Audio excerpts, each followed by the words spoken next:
What happens when people from different paths choose to walk together? What if home isn't a place, but a way we show up for each other? Here, we laugh out loud. We drop the masks. We share the small things and the big shifts. We slow down. We listen. And little by little, we start to feel more like ourselves. Because as we walk, we find our way home, to each other and to ourselves.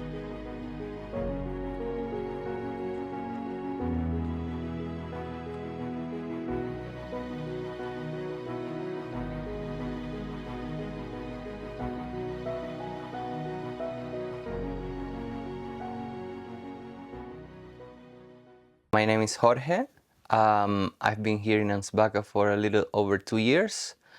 My name is Ylva Lavagna, and I've been living here now for 2 years and 3 months, a little bit more. My name is Robin, and I've been living in Ängsbacka for the past 8 years. My name's Leanne Eriksson. I came to Ängsbacka in April of 2021, so I've been here just over 4 years. For me, in this place, we have a lot of practices that are very supportive. Well, first of all, we don't have any drugs or alcohol, so in a way, there's no way to get distracted, or like coping mechanisms are different. So that made me closer connected to myself. Like, I love the practices that we have here, like both the sharing and the silent sitting, the community circles, the working meditation, like the things that we have, which is like an invitation to be more present in the moment. And I think all of those are great. It really simplifies my life a lot when I'm in community. So I show up 3 times a day and there is food. And the food is delicious and it's made by someone who, hopefully loves doing it.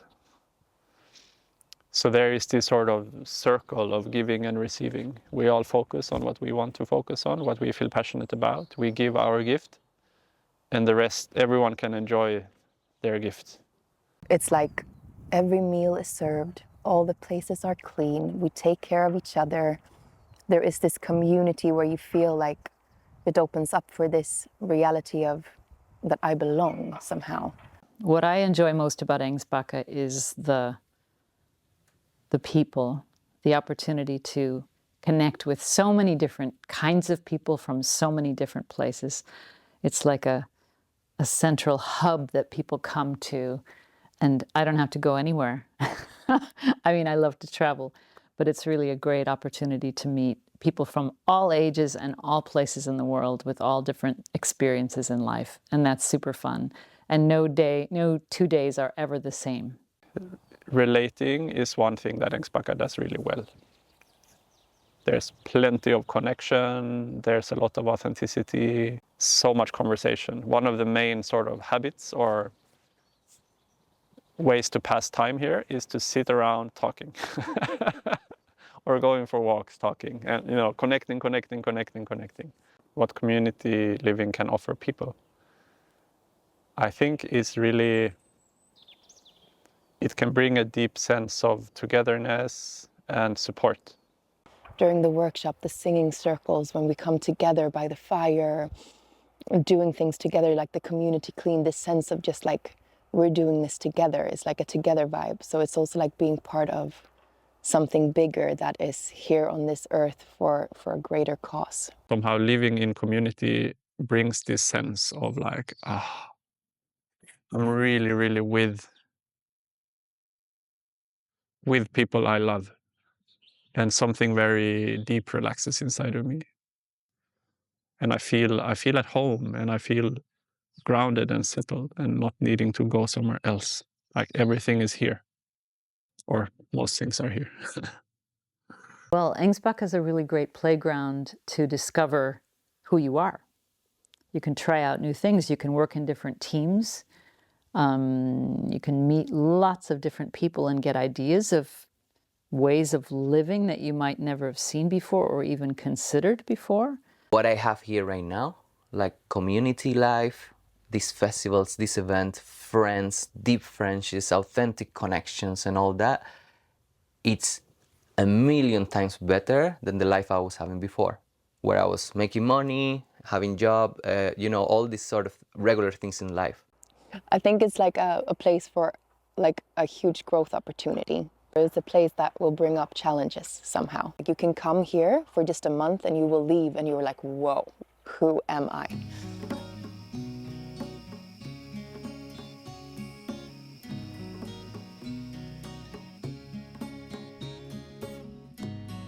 What's been the most significant internal change since I came here?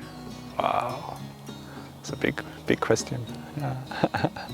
I realized that when I was a kid, I needed to fight for love. I needed to prove myself to my parents that I was worth of love, and I couldn't get love if I didn't fight for it, if I didn't get good grades, if I didn't do this, if I didn't do that. That was a belief. And I realized that I have been carrying that for so many years. So I would say like my latest breakthrough is that I actually don't need to fight for love. There's other people around me as well that will love me just by who I am. I don't need to prove myself to anyone.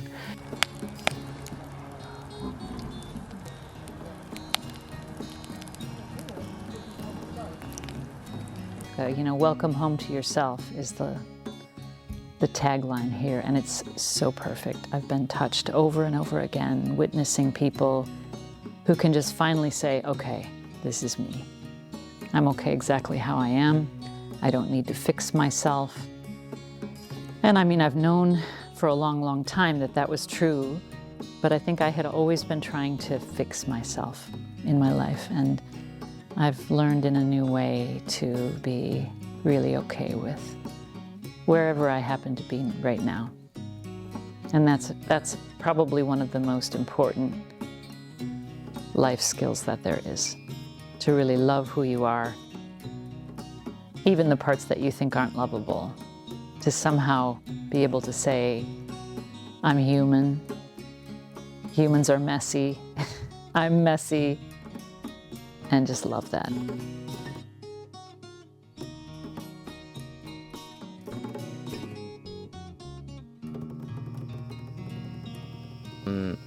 By being more attuned and connected to myself and more aligned, I believe that has helped me to get the wisdom and the information that I need from my own self, instead of like, who do I need to become? More of like, who do I'm longing to become? What's sort of like my soul purpose? And even though it's a journey that I don't think it never ends, by living here, I have been doing all this work and all this process, and yeah, and I could say that I have never been so close to living my truth.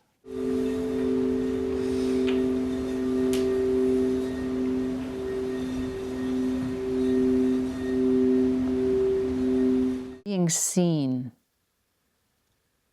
I think, is an issue for a lot of people. It's much easier to be seen if you're just being, rather than trying to be something, trying to be seen. You can't push people to see you. It's you have to see yourself. So the more that you can value truly what it is that you're bringing, relax into yourself, and just let that happen. This thing of like, find happiness and always be happy, and that doesn't mean much to me anymore. To me, it just, what the best is to be present. To be present for me means everything. To be present with what is. To be present with whatever I'm feeling. If I'm feeling sad, be present with that, not try to change it. You know, there is a reason for that. So in a way, maybe the success for me would be to be as present as possible.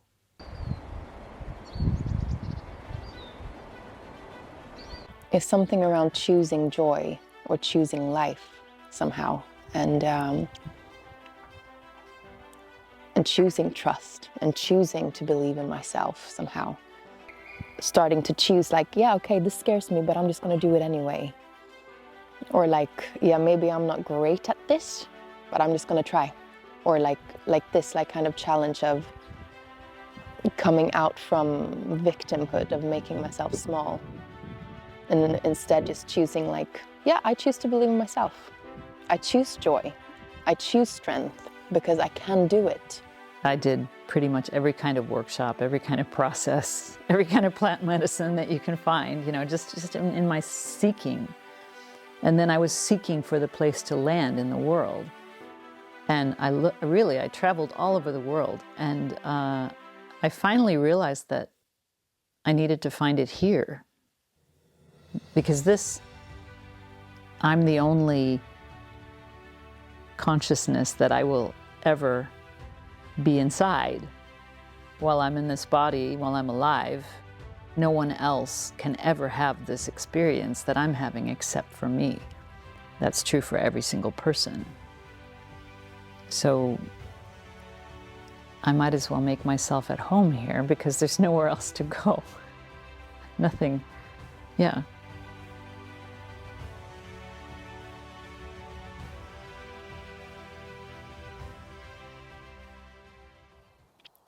There's this quote by one of my favorite humans, Carl Marshall Rosenberg, that never do anything for others. Which is, to me, one of the most profound sentences I've ever heard. During the time here, that sort of teaching that he gives has really landed, you know? Like, don't do things for others. Do it because it fulfills my own needs to do this. Really, really like putting my own needs first, or in a way equal to others. I think one of the biggest learnings for me here has been how important it is to communicate. Communication is the greatest skill I have developed here. Probably the root from nonviolent communication. And a skill I've acquired would have to be listening. Really listening before talking. And assuming much less through that. Being more sort of curious and open, and maybe humble that I shouldn't make conclusions based on what one person said, you know. Making sure that we're actually understanding each other, and I'm not putting my projection on you or like making a story about it, you know, actually getting, okay, this is how you understand something. I have developed a habit of not speaking quite so much, listening more.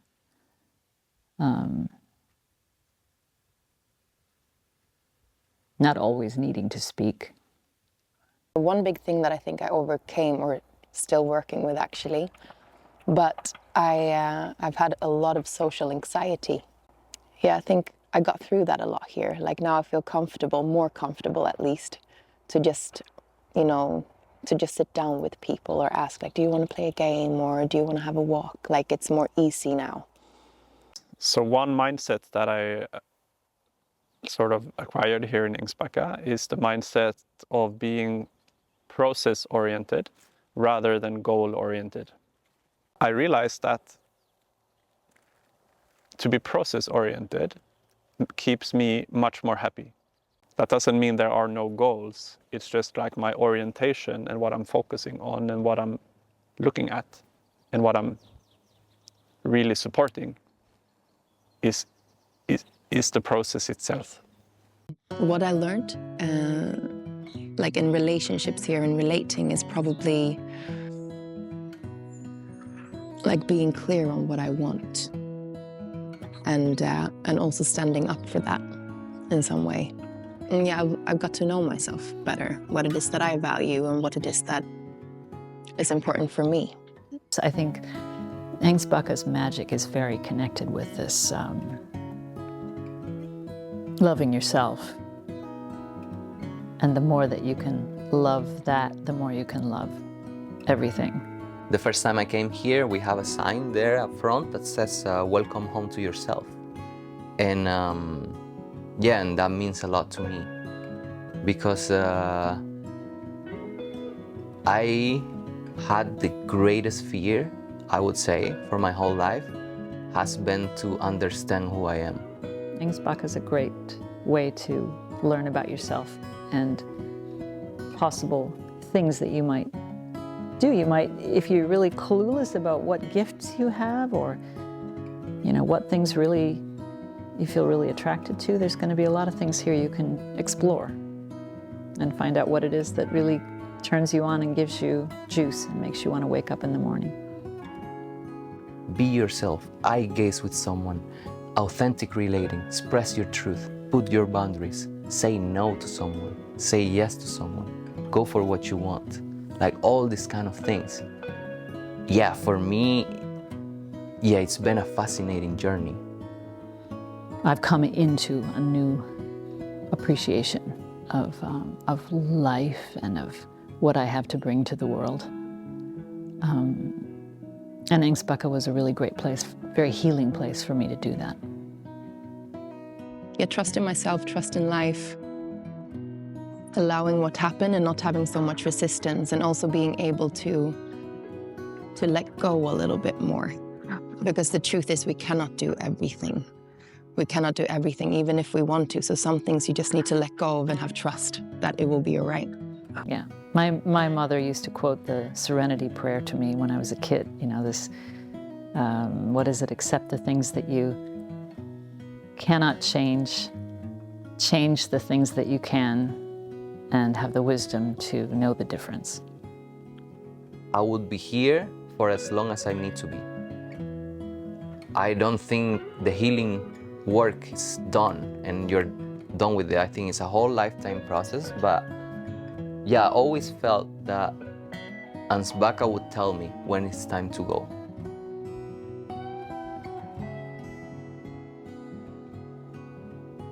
Community life invites us to meet not just others, but also ourselves. And maybe this is what we were looking for all along, a way home to ourselves, through one another.